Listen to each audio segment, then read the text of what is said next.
Jóvenes todos, ¿cómo están? Yo soy Omar desde la Ciudad de México. Hoy es 12 de marzo de 2023 y este es mi análisis semanal principal para los próximos días. Como siempre, como desde hace casi 13 años, te voy a mostrar absolutamente todo lo que estoy observando. Son 30 instrumentos financieros, te voy a explicar cada uno de ellos y junto a esto mi plan de trading. Lo que significa tres cosas. Los niveles exactos en los que estoy esperando operar durante los próximos días. Porque sí, desde el domingo yo ya sé exactamente lo que voy a hacer el resto de la semana. Además, te voy a explicar los criterios técnicos, fundamentales y de sentimiento de cada una de mis hipótesis de trading. Porque no son ocurrencias, están calculadas en función de las mayores probabilidades que veo tras hacer el análisis. Y por si fuera poco, te voy a explicar los criterios del plan, o sea, lo que tiene que pasar para que yo pueda ejecutar mi plan y sobre todo para que este siga teniendo sentido conforme va transcurriendo la semana.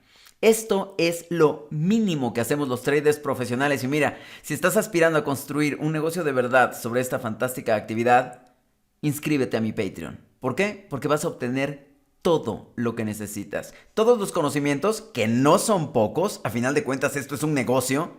Vas a ir adquiriendo la experiencia necesaria y hasta eso que piensas que te hace falta, lo vas a obtener aquí. El precio sigue siendo igual de ridículo que hace casi 13 años y me están informando que todavía hay un lugar para ti. Vamos a comenzar con los Estados Unidos, con el dólar americano. Pero sobre todo hay que hacer un apunte muy importante acerca del sentimiento hacia el riesgo. Desde hace semanas, meses, te he explicado que el entorno general en términos del sentimiento es de aversión. No importa que haya días y semanas en los que el apetito parece tomar el control. Eso es normal. Ahora estamos además atravesando por algunos eventos que no solamente avalan este escenario, sino que incluso lo pueden recrudecer de manera significativa. Nos enteramos en la semana que un banco en los Estados Unidos, el Silicon Valley Bank, lo está pasando muy mal. A lo largo de unos cuantos días, su valor en el mercado bursátil cayó 89%. Como parte de una estrategia financiera para poder salir adelante de una liquidación de treasuries. Al menos hasta donde leí, ese es el tema principal. Esto por sí mismo es algo preocupante, por supuesto, pero además en el entorno en el que nos encontramos es todavía más relevante. ¿Por qué? Porque recuerda que estamos en una fase de tightening de los bancos centrales y específicamente de la Reserva Federal. Y pareciera que la Fed nos está advirtiendo que todavía no termina de hacer ese tightening. En algún momento de la semana, y a eso voy en unos segundos, las apuestas por un hike de 50 puntos base llegaron a superar el 70% de las probabilidades en los Fed Fund Futures. No es poca cosa. Ya después cayeron, también en un momento más te voy a explicar por qué. Lo cierto es entonces que pareciera que la Reserva Federal tiene ante sí un camino que se bifurca, diría Borges, en el que o jode al pueblo o jode a los bancos.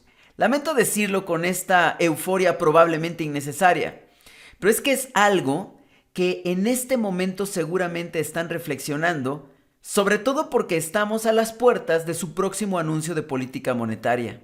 Entonces, la clave es pensar que Silicon Valley Bank es probablemente solo un ejemplo de lo que podría estar por pasar en otras instituciones financieras. Y es aquí en donde la aversión se enciende, en donde la aversión efervece. ¿Por qué? Porque nos llegan los ecos lejanos de 2008, las reverberaciones de Lehman Brothers y de lo que pasó en aquel momento. A lo mejor las situaciones son muy distintas entre sí y sin embargo sabemos que los bancos centrales y específicamente la Reserva Federal tienen una parte en este rompecabezas, en este puzzle que se está organizando, en esta tormenta que comienza a verse perfecta.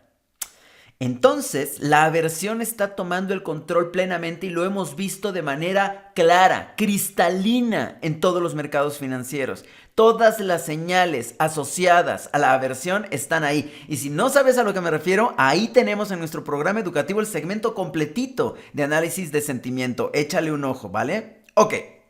Regresemos a los Estados Unidos.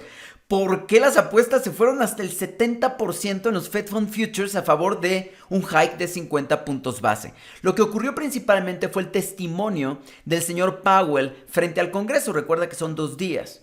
El primer día dijo que nada indica en los datos que se hayan pasado de la raya con el tightening y que el nuevo dot plot sí podría superar al anterior. Recuerda que el anterior tenía un máximo del 5.75% para la peak, para la tasa terminal, pues. Eso significa que Powell ya está pensando en que podría superar el 6%, ¿ok? Eso para empezar ya fue una noticia importante para menear las expectativas hacia la Reserva Federal. Después dijo que al día siguiente, en el segundo día de audiencias, de testimonios, dijo que la razón por la cual todos piensan que la inflación ya tocó el techo se debe específicamente al mercado inmobiliario. ¿Qué significa eso, señor Jerome? Bueno, nadie se lo preguntó, pero la especulación es que entonces a lo mejor hay cosas que no estamos considerando que podrían hacer que la inflación continuara subiendo. Es decir, que el techo no fuera sino otro. Entonces, Powell está argumentando que pensamos que la inflación ya tocó techo porque el precio de los inmuebles está bajando. Y entonces concluimos, ya llegamos al tope de la inflación. Powell está insinuando que quizás no es tan fácil. Ok, con esto las apuestas se fueron a la luna. Sin embargo, después vino el anuncio de empleo de los Estados Unidos. El número del non-farm payroll sí salió por arriba de lo esperado y de hecho fue sorpresivo. Pero la tasa de desempleo y sobre todo los salarios se quedaron cortos de la expectativa. Entonces esto vino a derrumbar un poco la euforia que comenzábamos a tener con respecto al próximo movimiento de la Reserva Federal en este mismo mes de marzo. Y entonces las apuestas cerraron en 40.2% para un hike de 50 puntos base y el resto, por supuesto, están en el hike de 25 puntos base. Ahora, la próxima semana viene el dato inflacionario. Va a ser muy importante. Se espera en 6%, viniendo de un 6.4%, lo que coincide con que ya se tocó el techo de la inflación desde hace algún tiempo. Y eso debería de enfriar un poco más las apuestas. Por supuesto, una sorpresa del lado inflacionario le daría la razón a Powell. Y es lo que muchos están pensando. Si Powell dijo eso, debe ser por algo. Si Powell dijo eso y la próxima semana tenemos datos inflacionarios, debe ser por algo. A lo mejor nos está advirtiendo algo. Entonces la incertidumbre está un poco caliente. De hecho, si ves el gráfico del dólar americano, en este momento estás viendo mi gráfico semanal. Si estás viendo este video en cualquier otro lugar que no sea Instagram, puedes ver que la vela nos marca eso, nos cuenta esa historia. Fue un rango pequeño y básicamente de incertidumbre. Estamos esperando noticias. En la sección de chismes, nos enteramos que va a ser Janice Eberly la que se va a quedar con el sitio de la señora Brainard en la Reserva Federal. Lo curioso es que Brainard, siendo una hawk de peso completo, va a dejar el puesto a quien suponemos es una paloma. O sea, es una persona con una tendencia más bien dovish. A ver de qué manera se equilibran las cosas en la Reserva Federal. Por cierto, hay cambio de horario en los Estados Unidos, o hubo cambio de horario, así que ten cuidado si tu broker está en los Estados Unidos o si tienes que actualizar tu calendario económico para que coincida con el horario local o por lo que sea. Solamente para terminar, te enseño el gráfico diario para que veas cuál es la zona que todo el mundo está esperando que se rompa. Insisto, si no estás viendo este gráfico, abre un gráfico del dólar americano y vas a ver a lo que me refiero. Alrededor del 105.70 está la zona de resistencia diaria.